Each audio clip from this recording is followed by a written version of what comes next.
بالکل جھوٹا واقعہ ہے یہ. کوئی سیدنا عمر قاتل فاطمہ نہیں ہے، ورنہ مولا علی پوری زندگی کبھی بھی کمپرومائز نہ کرتے. مولا علی کو یہ حدیث نہیں پتا تھی، بخاری و مسلم دونوں میں حدیث ہے، فاطمہ میرے جگر کا ٹکڑا ہے، جس نے فاطمہ کو تکلیف دی اس نے مجھے تکلیف دی، اور جس نے فاطمہ کو قتل کیا ہو مولا علی اس کے ساتھ ہوں، اور اپنی بچی کا رشتہ ام کلثوم کا اس کو دے دیں. اور یہ وہ چیز ہے جو شیعہ کی کتابوں میں موجود ہے.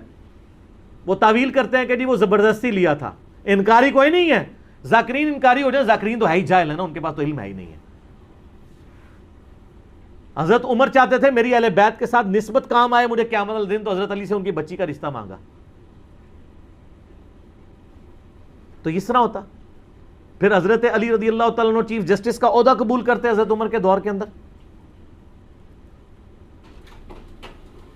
کہ تو میرے بیوی کا قاتل ہے تو ہاں میں تیرا عہدہ قبول کرتا ہوں.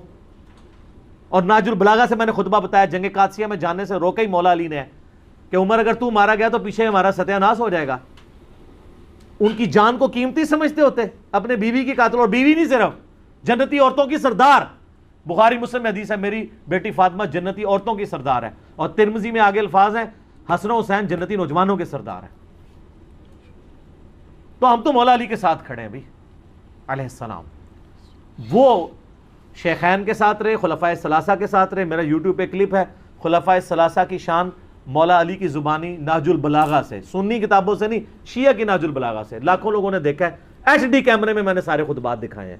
یہ بالکل جھوٹ ہے کہ وہ نعوذ باللہ سیدہ فاطمہ کے قاتل تھے، اور کہتے ہیں دروازہ پھینک دیا. اللہ کے بندو دروازے تو اس ٹائم ویسے ہی کوئی نہیں تھے. ہاں میں قرآن سے ثابت کرتا ہوں. قرآن میں آیا جب کسی کے گھر جاؤ تو اجازت لو.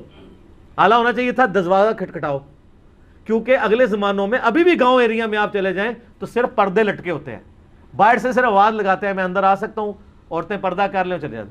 اسی لیے تو مسلم شریف میں حدیث آتی ہے نا کہ نبی علیہ السلام کی چارپائی کے نیچے وہ ایک کتے کا پلہ چلا گیا تھا تو حضرت جبرائیل اندر ہی نہیں آئے تھے. اوریجنل سگے مدینہ، اصلی مدینہ کا کتا ٹر گیا سی تو جبرائیل نہیں سنائے. پھر اس کو نکالا تو پھر وہ جبرائیل علیہ السلام آئے، ان کا ہم کتے والے گھر میں نہیں جا سکتے.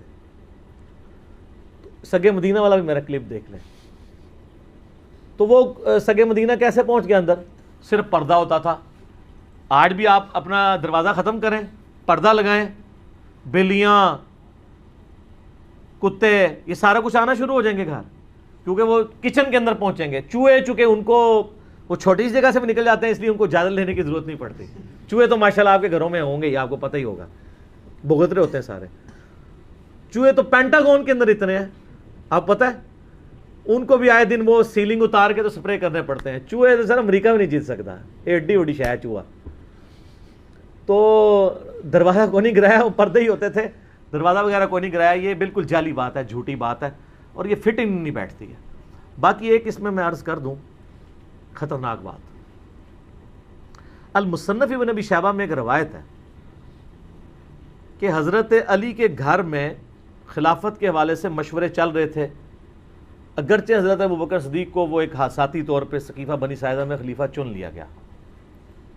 تو اس روایت میں آتا ہے کہ حضرت عمر آئے اور سیدہ فاطمہ کے گھر کے باہر کھڑے ہو کے انہوں نے کہا اے فاطمہ آپ رسول اللہ کی بیٹی ہیں اور ہمیں دنیا میں رسول اللہ کے بعد سب سے بڑھ کر عزیز ہیں، لیکن مجھے پتہ چلا ہے کہ یہ زبیر اور علی اور انصار مدینہ آپ کے گھر میں مشورے کرتے ہیں آ کے خلافت کے حوالے سے، جبکہ آپ کو پتہ ہے کہ حضرت ابوبکر کو خلیفہ چن لیا گیا ہے.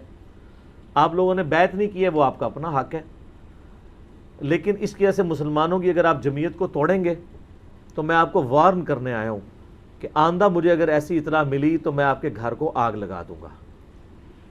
یہ روایت ہے المصنف ابن ابی شیبہ میں. اس سے بڑی بدبختی یہ ہے کہ بعض سنی علماء اس حدیث کو صحیح بھی سمجھتے ہیں. ہمارے جہلم شہر میں نا شیخ زبیر علی زئی صاحب کے نافرمان شاگرد غلام مصطفیٰ ظہیر صاحب حفظہ اللہ تعالی من الجنت والناس، انہوں نے باقاعدہ السنہ رسالے میں اس حدیث کا دفاع کیا ہے. اور ان کا اگر کوئی اس حدیث پہ یہ کہے گا نا کہ اس حدیث سے تو حضرت عمر کے بارے میں یہ مسئلہ کھڑا ہو رہا ہے، اور بخاری و مسلم حدیث ہے جس نے فاطمہ کا دل دکھایا اس نے میرا دل دکھایا. اور قرآن کی آیت ہے کہ جو اللہ اس کے رسول کو اذیت دیتے ہیں ان الذین یؤذون اللہ ورسولہ لعنہم اللہ فی الدنیا والآخرہ، دنیا اور آخرت کی زندگی میں اللہ کی لعنت ہے ان پہ، ان کے لیے عذاب تیار کر رکھا ہے. تو وہ کہتے ہیں میں ان کو یہ جواب دوں گا کہ اس سے تو حضرت فاطمہ کی فضیلت ثابت ہو رہی ہے کہ دیکھیں اس میں حضرت عمر کہتے ہیں کہ آپ ہمیں رسول اللہ کے بعد سب سے بڑھ کر عزیز ہیں. تو حضرت فاطمہ کتنی محبت کرتے تھے حضرت فاطمہ کے ساتھ حضرت عمر. ان کو وہ پہلا حصہ نظر آیا، اگلا نظر ہی نہیں آیا کہ انہوں نے کہا میں آگ لا دیں گا تیرے. نعوذ باللہ من ذالک، یہ کسی کی جرت نہیں ایسی بات کر جائے. تو میں نے اس کے خلاف آواز بلند کی کہ میں اس روایت کو صحیح نہیں مانتا. اور وہ کیسے؟ مولانا اسحاق صاحب ان دنوں زندہ تھے، میں نے ان سے یہ چیز خود ڈسکس کی تھی. ان کا بیٹا یہ روایت ہی جعلی ہے. میں نے کہا کیوں؟ وہ کہنے لگے اس میں جو راوی ہے نا حضرت عمر کا غلام زید بن اسلم، اور اسلم جو ہے وہ حضرت عمر کا غلام تھا. حضرت عمر کا غلام اسلم اس وقت حضرت عمر کی غلامی میں نہیں آیا تھا جس زمانے کا یہ واقعہ رپورٹ کر رہا ہے. وہ تو حضرت عمر کے دور خلافت میں ان کے پاس آیا، اور یہ واقعہ تو حضرت بکر کا ہے. تو یہ اس نے سند بیان نہیں کی ہے. پھر میں نے شیخ زبیلی زئی صاحب سے بھی ڈسکس کیا. انہوں نے کہا یار میں اس حدیث کو پہلے تو صحیح سمجھتا تھا، لیکن مجھے فیصل آباد سے بابا جی نے کال کی. کون؟ مولانا اسحاق صاحب. مولانا اسحاق صاحب جو ہے شیخ زبیلی زئی صاحب کے بھی استاد ہیں ان معنوں میں. تو مجھے انہوں نے کہا شیخ صاحب بات یہ ہے کہ یہ روایت کو اگر آپ صحیح مانیں گے تو حضرت عمر کو کیسے بچائیں گے؟ یہ تو سند ہی پوری نہیں ہے اس کی، کیونکہ جو راوی بیان کر رہا ہے اس نے وہ زمانہ نہیں پایا. اگر وہ صحابی ہوتا تو ہم اس کی روایت قبول کر لیتے کہ کسی اور صحابی سے سنا ہوگا. تابعی کی روایت چھوٹی بھی نہیں قبول ہوتی. تو حضرت عمر کے بارے میں جو روایت ہے اس کو پھر شیخ زبیر صاحب کہتے ہیں کہ میں بھی اب اس کو صحیح نہیں مانتا. مولانا اسحاق صاحب کا موقف مضبوط ہے، لیکن جو ان کا شاگرد ہے زبیلی زئی صاحب کا غلام مصطفیٰ ظہیر صاحب،